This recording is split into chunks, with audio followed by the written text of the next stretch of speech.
In May 2023, we rented a relocation Cruise Canada campervan and drove it from Toronto to Vancouver. In this episode, we take you for a tour through the camper, we talk about some of our highlights, and discuss some of the challenging issues we faced as we cruised across the country.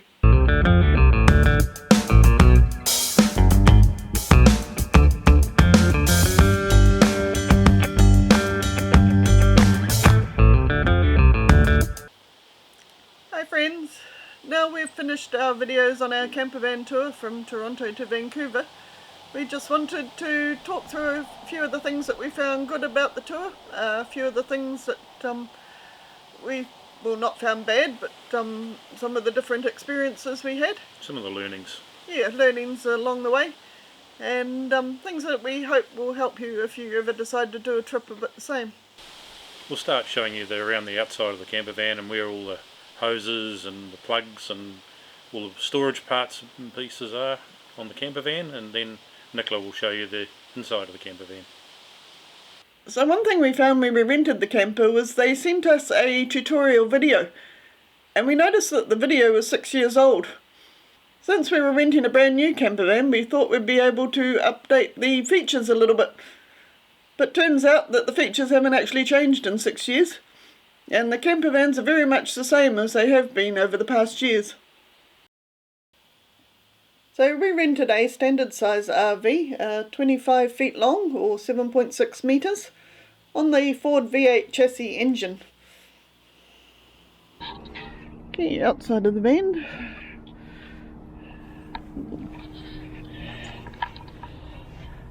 LPG, or propane, we call it here. Make sure you turn it off when you go into the gas station.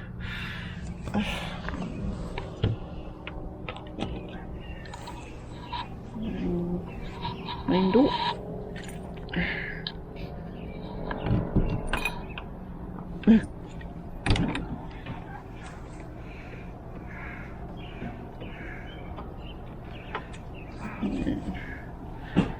Yep, it's got the fly screen. It's been handy for the bugs. Yeah, hot water exhaust. Freshwater fill tank. All good. Sorry about the state of the van. We should have done this when we picked it up rather than the last night.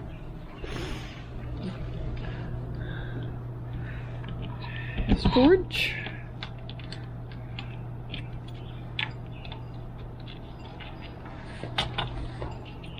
So, huge storage bay. There's a light somewhere. Here we go. So as you can see, we've got two big suitcases in here, so plenty of room. This doubles as a table. You take this out, there's legs underneath. You've got a nice picnic table. This is where you store your freshwater pipe when it's not in use. Power points. Yep. A couple of outlets there as well, power outlets. And turn the light off.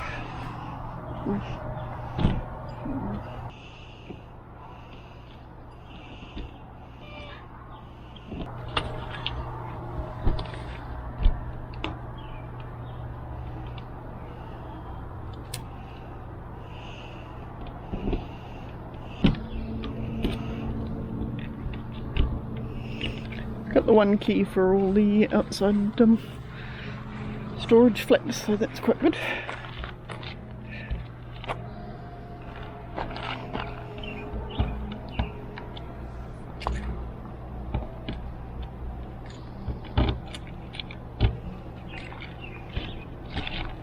So this is just another access into that back storage.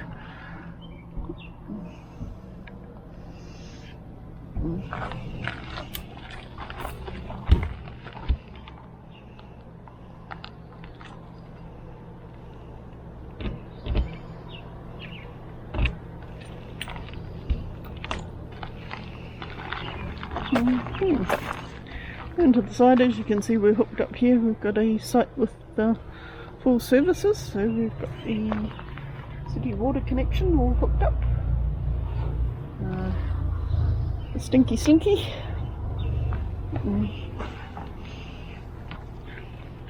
You can dump the tanks when we need to. I'll give you a demonstration of it.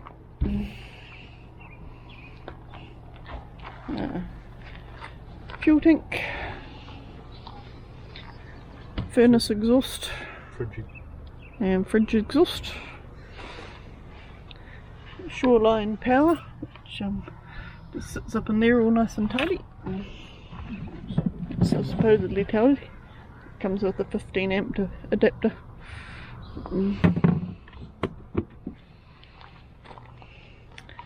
Okay, service access and service access. I think that's where your generator goes if you have a generator. The Cruise America RVs have a generator. The Cruise Canada ones don't. So, yep, Nothing there. it's empty.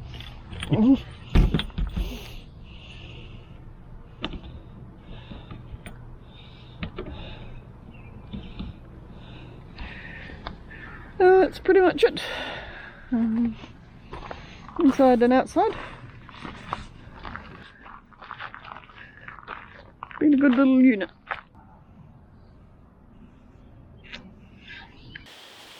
Right, so that was the outside of the camper van. Now we'll show you the inside.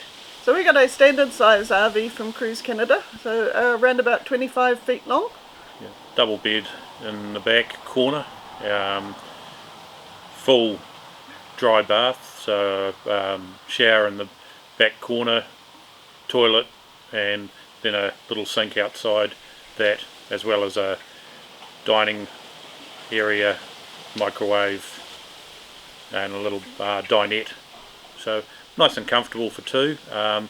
You could take four because there's a bed above the bed above the cab as well. Okay, so up we go into the camper.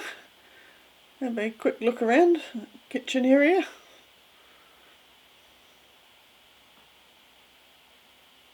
Microwave. It's the sleeping area, corner bed, a bathroom in the back there. You do have a step up, so you do need to watch out for that. And this is a view through the camper from the back. There's plenty of room to walk through.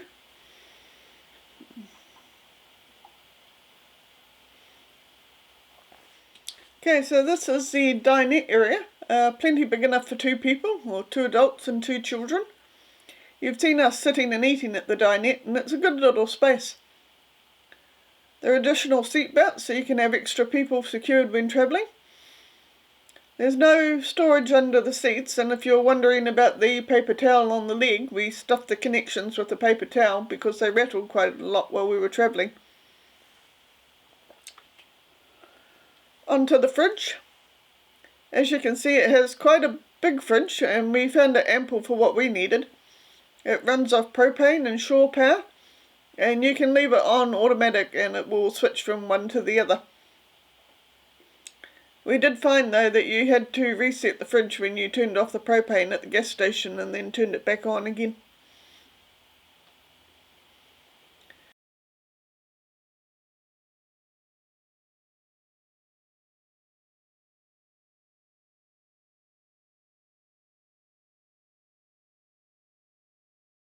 Beside the fridge is a nice big wardrobe, and there's quite a bit of room to hang clothes, plus some room at the bottom where we had some folded items as well.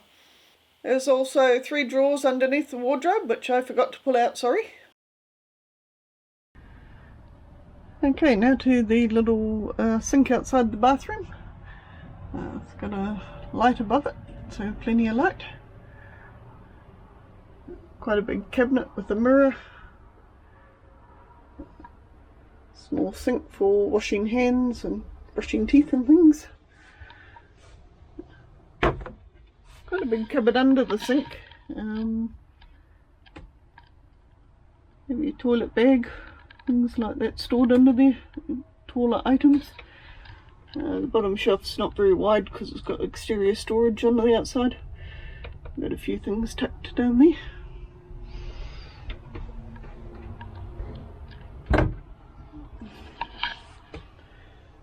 And the cupboard above the sink. Quite a big cupboard. The shelves aren't too tall, but you fit various things in there. All your toiletries. And there's 3 layers of that, so quite a bit of room there.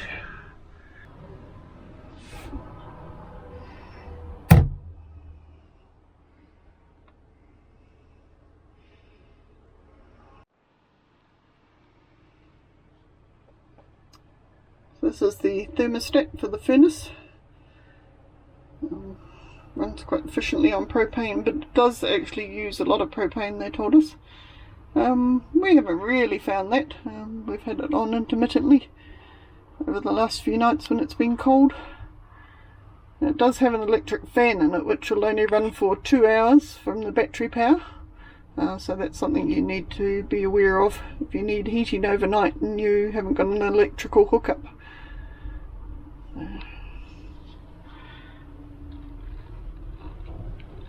Couple of power points in the sink area.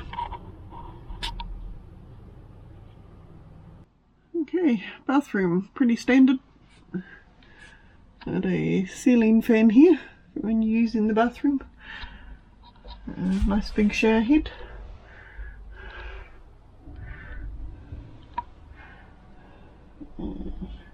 Shower tray. Not super huge, but big enough. Shower curtain. Always a bit of a pain on the butt.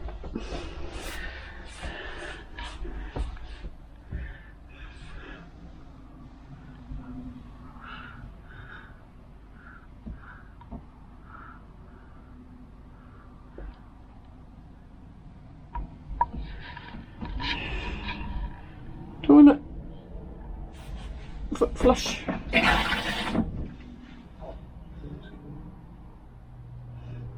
Toilet is not ideal position for sitting, and it's up quite high, so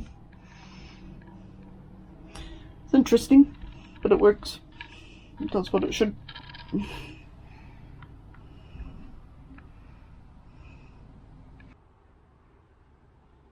This is the bed area. It's a corner bed. Kind of a double queen size bed. Fits both of us, so it's not too bad. As you can see, a little bit hard to keep tidy. We've made it as best we can.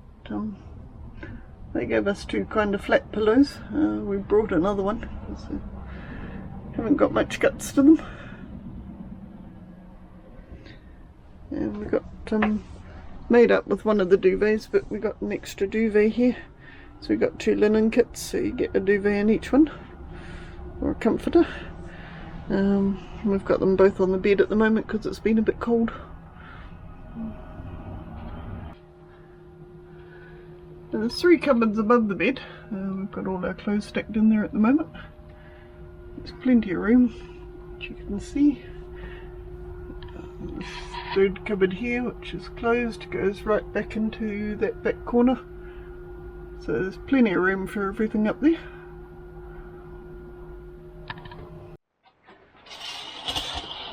The curtain that goes across. If you've got other people in the van with you, or kids in the bunks up the top, it does give you a little bit of privacy. Yeah, one really good travel hack that we did find about a week into our trip. In your linen packs you're supplied with 2 flat sheets, and flat sheets are just about impossible to keep tucked down the sides of the mattress. So the mattress does come out. What we did, we measured it. We went to Walmart and brought a double size fitted sheet. Cost us about $9 plus tax. Pulled the mattress out and fitted the sheet on, and it never came out of the sides again. So that was something that we were very grateful for, because the first few nights were a bit uncomfortable tangled in the sheets. So if you do have a double sheet at home that you can bring with you, or just pop into Walmart or HomeSense or one of those cheap stores and buy a cheap double, it's really worth it. Because they're vinyl. Yeah, with the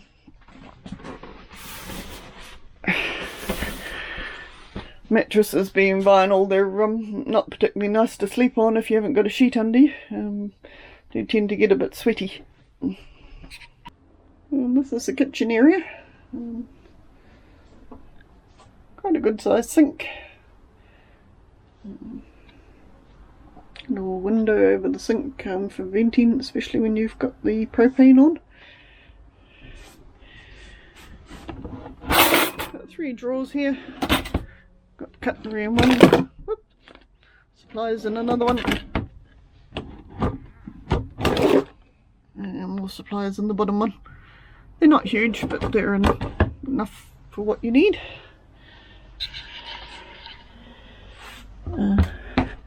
Another cupboard here. I've got it full with bottled water. It's a bit of a corner cupboard, but quite big. Works quite well. These panels down the bottom don't open. And this one here, got the pots and pans supplied by Cruise Canada.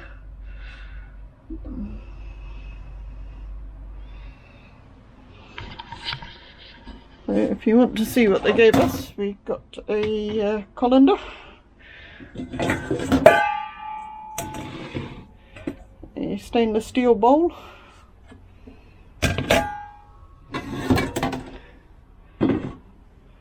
quite a good little cooking pot, good size.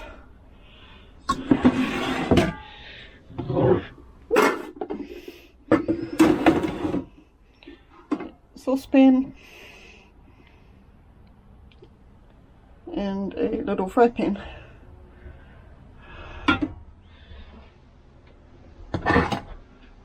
Also got a cutting board. And that's it.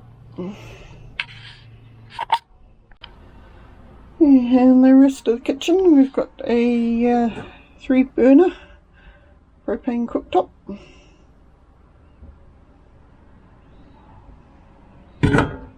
Jug for boiling water.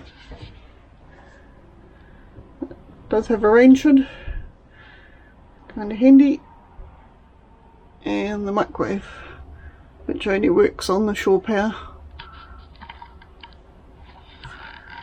Okay, and then cupboard over the sink, which has the plates, bowls and cups, and plenty of room for other things if you need them. And there's a light, and just a slide up window, as I said.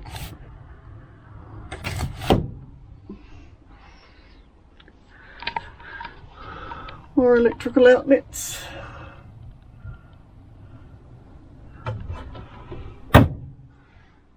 And more electrical outlets on this side. This is the panel for checking everything. Your water pump. Check the propane. Grey tanks. Black tanks. Fresh water. And the battery power. It's also where you turn on the water heater.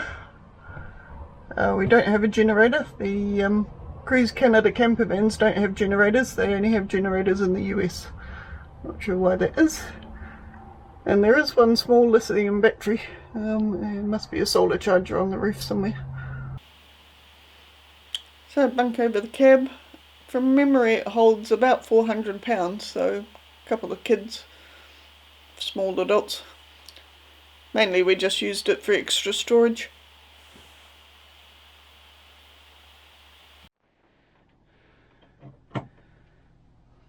Just a night setup. We've got the curtains drawn. Drawn the top ones across here. And then the ones on the side unfold to go right around the cab area.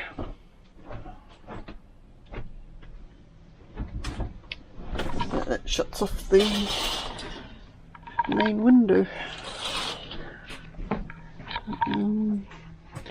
Ones on the side close. There's not one over the kitchen, but it does, once the window's down, it is frosted, so you can't see through there. And then the ones over the bed are closed. So you're all enclosed in and nobody can see in. Well, home, summer in New Zealand, so we're sitting out on the outdoor furniture. Just thought we'd sum up what we've been through and the rental process and how we went about the rental, some of the pluses, some of the minuses. So we'll start with picking up the camper in Toronto. We had to get it over to the Toronto Cruise Canada pickup. It was about 40 minutes out of town. Yeah, and cost us around about, was it 35? About $35, $45. There was a sleety, pretty horrible day when we went out to pick it up. So the rental pickup process was fairly easy. They just went through our paperwork. I think there was the last bit of the deposit to pay off, and then they showed us all around the camper. We did a very, very thorough tour of the camper with the lady from the campervan centre, and showed us how to use everything. So that was great, and then we were on our way. We thought we'd seen everything. We and went through everything with her. We found out at a later date, which we'll cover in a little bit later on. We didn't cover everything on the pickup. Something to be aware of. Okay, so the cost of renting our campervan was actually quite cheap. We got a relocation campervan. If you check out the Cruise America, Cruise Canada sites, Apollo, some of the other campervan sites, they always have relocations that they need campervans taken from one place to another. Another really good site to check out is iMover.com. You can get campervans for as cheap, and cars for as cheap as $1 a day, all around the world, New Zealand, Australia, Canada, USA and Europe. So that's a really good site to check out. But we got ours through Cruise Canada or Cruise America, and we saw they had a whole lot of... Excuse us for a sec.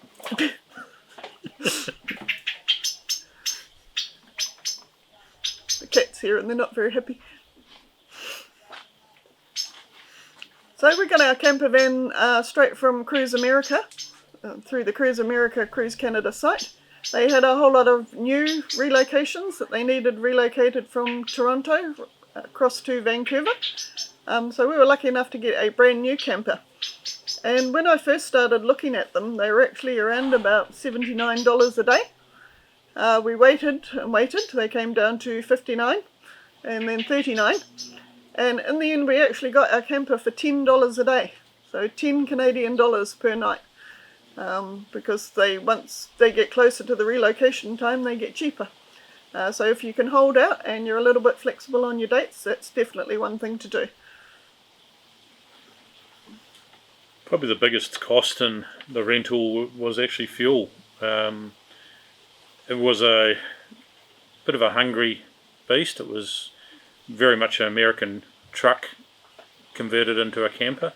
So it was an E350, which was sounded good, but when I first filled it up, the first time I did a fill up from about a quarter of a tank, I thought I'd put the Bowser in the wrong hole, because it kept on going and going and going. It was up to, I think the first time we filled it up was in Canadian, because it's litres, about 200 odd litres of fuel went into it, and that was from, like I say, quarter of a tank. So I'd hate to think of what the size of the tank was.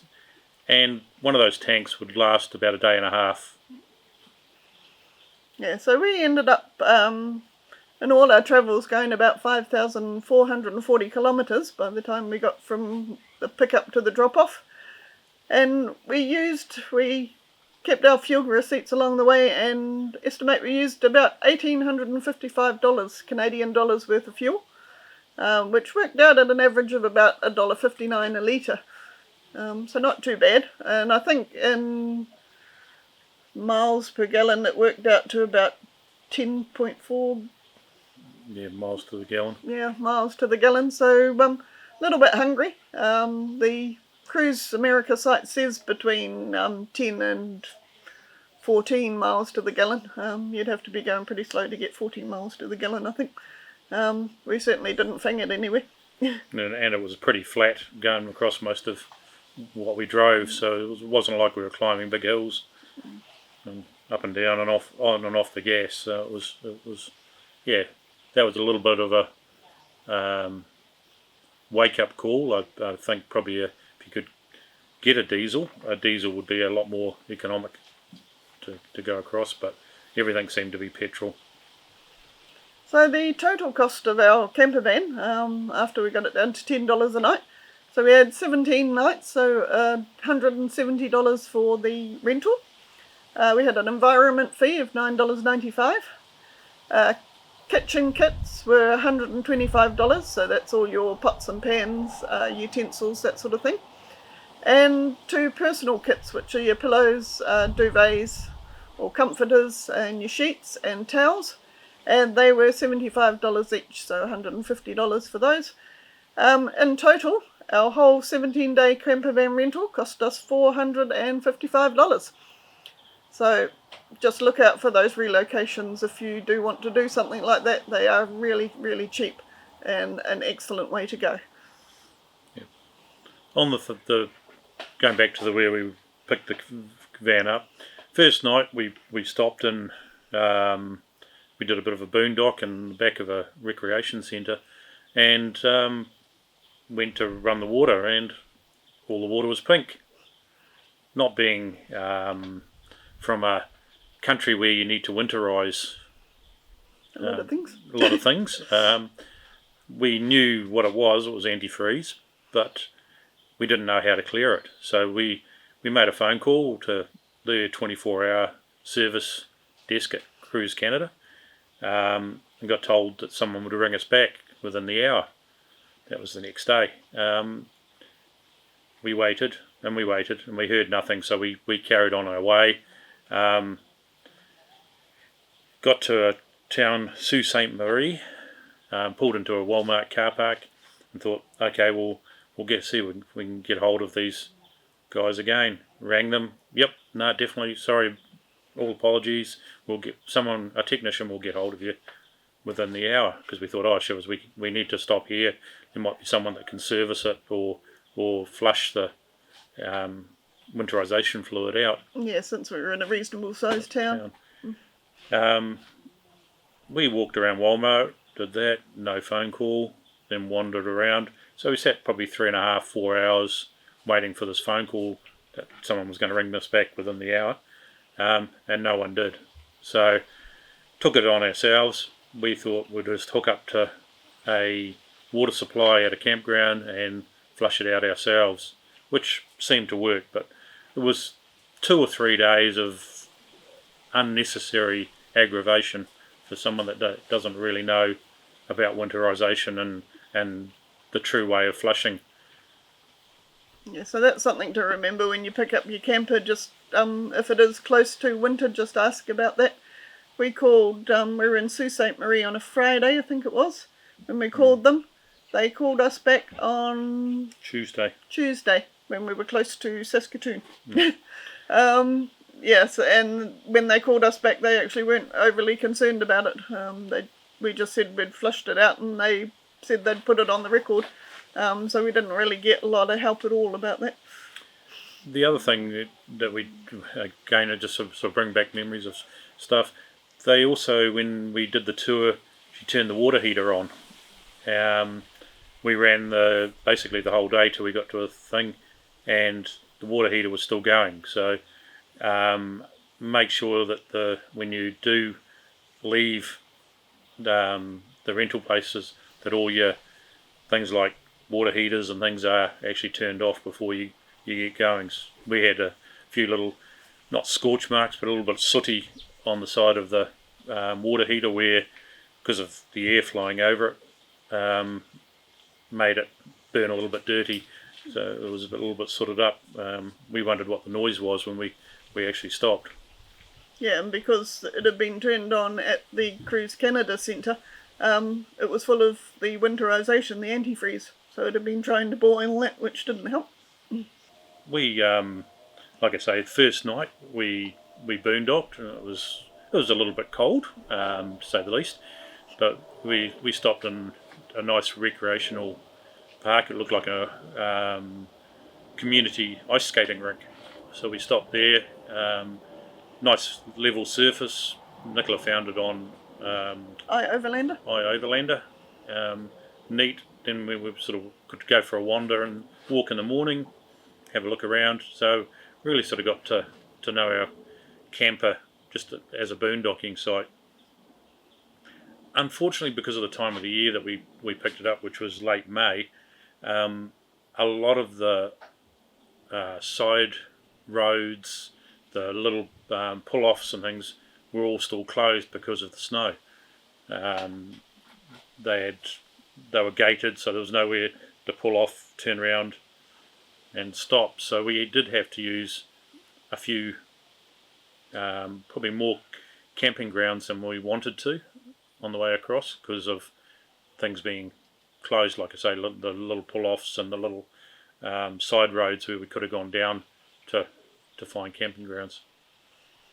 Yeah, and on that note, it wasn't just the camping grounds and the rest areas and things like that were closed. A lot of the attractions along the side of the road, there wasn't a lot of warning, especially in Ontario, was there? You'd kind of come across waterfalls and things on the side of the road where you actually could have stopped, but because there was no signage, by the time you got onto them, it was almost take evasive action to pull off the road, and in a van that size, that's just not something you can do. You can't brake quickly, you don't want to pull off the road too quickly, and it was a little bit difficult to find places to turn around too. It's a relatively good sized rig, so yeah, a lot of places we missed just because we couldn't pull off the road quickly, and we couldn't really find anywhere to turn around.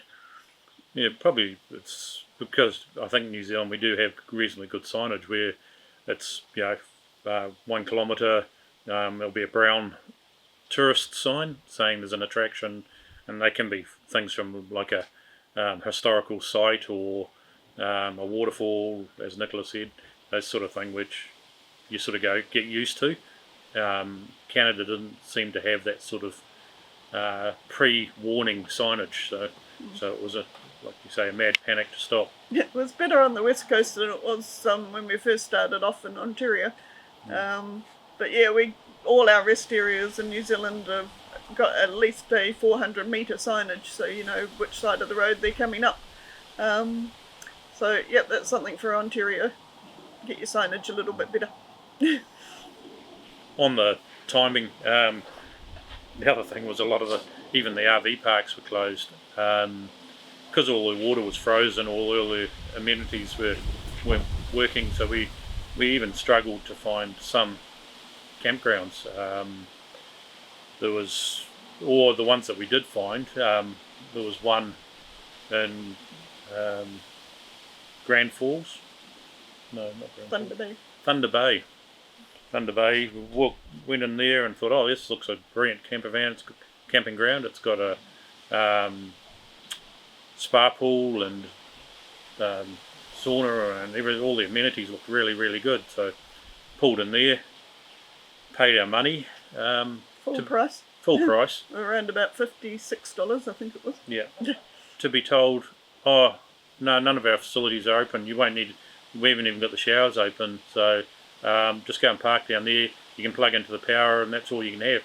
Because there was no water, there was no sewage, there was no nothing. They didn't even have their dump station open.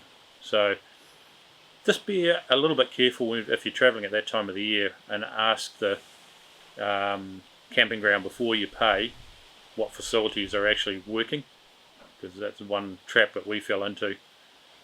The outside of the rig is relatively simple. I was a little bit apprehensive of dumping the black tank, as you would be, but relatively simple. We brought some disposable rubber gloves, easy to do, clean, just plug on the hose, it just clicks on, just make sure it's clicked on properly, pull the black tank while you've got the hose down the chute of the dumping station, and just make sure the hose is actually well down there or something on top of it, so it doesn't blow out of the hole and spray poop everywhere. There's generally a handy rock somewhere that somebody's left, Yeah. and that's always good to lean up against or on top of the pipe so it's not moving. Yeah, dump the black, then dump your grey tanks, so that's your shower water and kitchen water down, and it washes the line down, flushes out really easily, so not the thing to be totally afraid of. Plugging in the power, it's easy. They've all got pedestals, so you just plug the power on and it gets your microwave going, and your air conditioning unit starts up with that. Water, again, you can go onto the city water. Just watch on your city water that you don't turn on the pressure too high. Having the pressure on too high will cause leaks. We had a slight little leak in one part, which I fixed because the water was, I think, too high a pressure. But it works well. It's easy.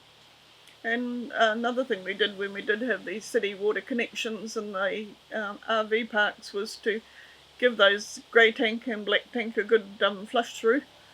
Just run a flush of clear water through the toilet and that sort of thing, and just give those tanks a good flush every now and again, at least once a week probably. Yeah. Toilet paper, use RV toilet paper is the tip, and we had little toilet blocks that you drop down the toilet, which helps dissolve all the bits and pieces in there. Yep. So it was good. And like I say, when we boondocked, we had a reasonably good size freshwater tank that was in there, so we could have a shower after we cleared all the When we antifreeze. could have a shower. And we could have a shower and water and bits and pieces. We bought a lot of bottled water for drinking and making coffees and those sorts of things, where you don't know what's coming out of those taps when you're filling up your tank, and you haven't got a filter unit. So if you have a proper RV with filtering units and bits and pieces, then maybe it's worthwhile. Your portable water's drinkable, but we just didn't take the risk. We just bought bottled water. No, especially in a rental RV, and even though it was new, you just don't know what's in those tanks. So if drinking water, you're better off with bottled water. And we would have drunk pink antifreeze if we had drunk in the water first off. Would we do it again? Yeah. Excellent. Yep. In a heartbeat. Yep. We're just trying to plan the next one, to be honest. We're working on a few ideas for this year. Haven't got there as yet, but work's getting in the way.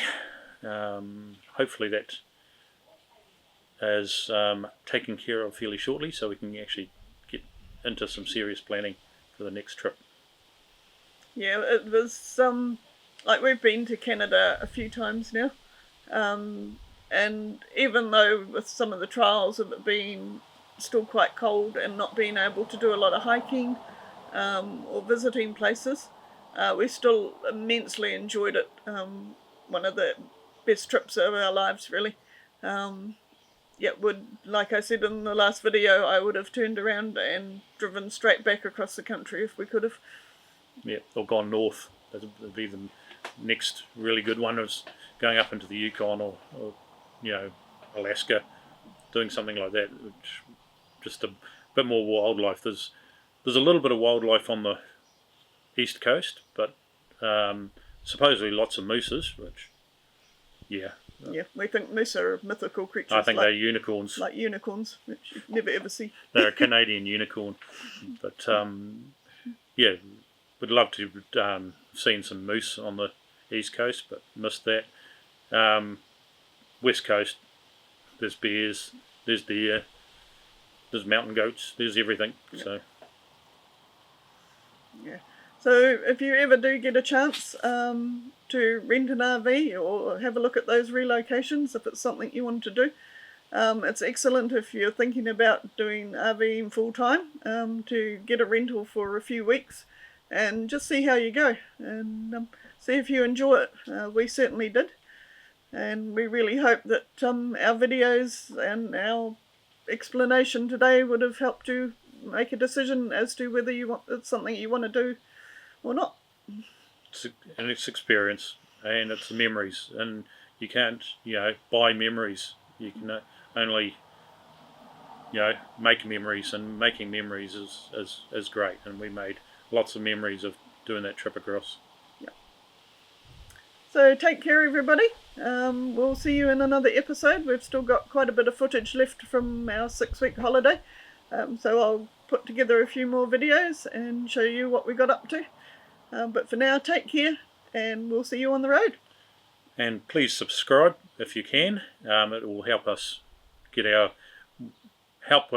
to where we want to be with our dreams of doing this full time. Yep. And also hit the like button, because that'll get this out to more people. So thank you, and we'll catch you next time.